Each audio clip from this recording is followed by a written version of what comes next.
ऐका श्री हरितालिकेची कहाणी। एके दिवशी शंकर पार्वती कैलास पर्वतावर बसले होते। पार्वतीने शंकराला विचारलं, महाराज, सर्व व्रतात चांगलं असं व्रत कोणतं? श्रम थोडे आणि फळ पुष्कळ असं एखादं व्रत असलं तर मला सांगा, आणि मी कोणत्या पुण्याईनं आपले पदरी पडले हेही मला सांगावं। तेव्हा शंकर म्हणाले, जसा नक्षत्रात चंद्र श्रेष्ठ, ग्रहात सूर्य श्रेष्ठ, चार वर्णात ब्राह्मण श्रेष्ठ, देवात विष्णू श्रेष्ठ, नद्यांमध्ये गंगा श्रेष्ठ, त्याप्रमाणे हरतालिका हे व्रत सर्वात श्रेष्ठ आहे। ते तुला सांगतो।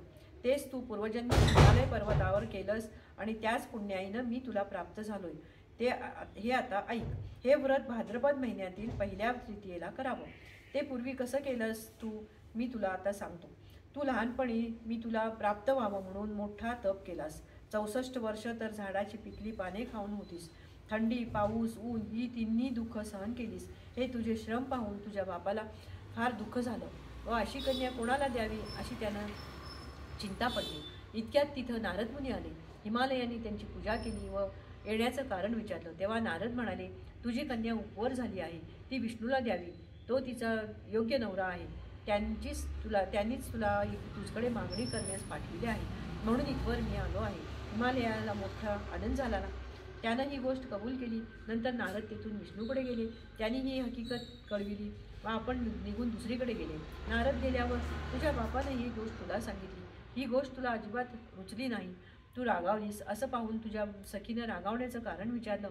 तेव्हा तू सांगितलंस, महादेवा वाचून मला दुसरा पती कोणी नको, असा माझा निश्चय आहे। असं असून माझ्या बापानं मला विष्णूला देण्याचं कबूल केलं आहे। याला आता काय उपाय करावा? मग तुला तुझ्या सखीनं एक घोर अरण्यात नेलं। तिथं गेल्यावर एक नदी दृष्टीस पडली। जवळ एक गुहा आढळली। त्या गुहेत जाऊन तू उपवास केलास। तिथं माझं लिंग पार्वतीसह स्थापिलस, त्याची पूजा केलीस। तो दिवस भाद्रपद शुद्ध तृतीयेचा होता। रात्री जागरण केलंस। त्या पुण्यानं तू इथलं माझं आसन हल्लं। नंतर मी तिथं आलो, तुला दर्शन दिलं आणि वर मागावयास सांगितले। तू म्हणालीस, तुम्ही माझे पती व्हावं, याशिवाय दुसरी कोणतीही इच्छा नाही। नंतर ती गोष्ट मी मान्य केली। मी गुप्त झालो। पुढे दुसऱ्या दिवशी तू व्रतपूजा विसर्जन केलीस। मैत्रिणीसह त्यांचं पारायण केलंस। इतक्यात बाप तिथं आला। त्यानं तुला इकडं पळून येण्याचं कारण विचारलं। मग तू सर्व हकीकत सांगितलीस।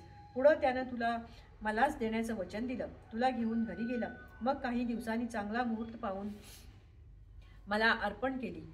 अशी या व्रताची तुझी इच्छा पूर्ण झाली। याला हरतालिका व्रत असं म्हणतात। याचा विधी असा आहे, ज्या ठिकाणी हे व्रत करावायचं असेल त्या ठिकाणी तोरण बांधावं, केळीचे खांब लावून ते स्वच्छ सुशोभित करावं, पुढं रांगोळी घालून पार्वतीसह महादेवाचं लिंग स्थापन करावं, षोडशोपचाराने त्याची पूजा करावी, मनोभावे त्याची प्रार्थना करावी, नंतर ही कहाणी करावी व रात्री जागरण करावं। या व्रतानं प्राणी पापापासून मुक्त होतो, 7 जन्माचं पातक नाहीसं होतं, राज्य मिळतं, स्त्रियांचं सौभाग्य वाढतं। या दिवशी बायकांनी जर काही खाल्लं तर 7 जन्म वंध्या होतात, दारिद्र्य पण येतं, पुत्रशोक होतो। कहाणी ऐकल्यावर सुवासिनींना यथाशक्ती वाण द्यावं। दुसऱ्या दिवशी उत्तरपूजा करावी आणि व्रताचं विसर्जन करावं। ही 60 उत्तराची कहाणी। 5 उत्तरी, देवा ब्राह्मणाचे द्वारी, गायीचे गोठे, पिंपळाचे पारी, सुफळ संपूर्ण